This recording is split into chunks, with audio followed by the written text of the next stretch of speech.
আল ইয়াউমা আকমালতু লাকুম দীনাকুম ওয়া আতমামতু আলাইকুম নি'মাতি ওয়া রাদিতু লাকুমুল ইসলাম দীনা। আজ থেকে আমি এই ইসলামকে কমপ্লিট করে দিলাম, পূর্ণ করে দিলাম, এবং আমি আমার নিয়ামতকে কমপ্লিট করলাম। এই দিনের প্রতি আমি রাজি এবং খুশি হয়ে গেলাম।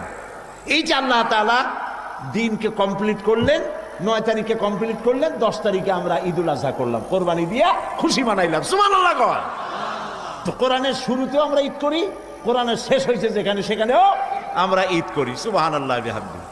আল্লাহ তাআলা বলেন যে নবী হচ্ছেন শেষ নবী, কিতাব হচ্ছে শেষ কিতাব।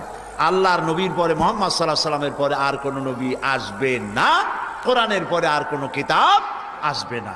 সেই জন্য আল্লাহ তাআলা হেফাজতের দায়িত্ব নিয়েছেন। কোথাকার কোন গোলাম মোহাম্মদ পায়খানায় পড়ে মরছে, এই শয়তান একে যারা, আরেকটি কথা মনে রাখবেন, কাদিয়ানি যারা, কাদিয়ানি ধর্মের অনুসারী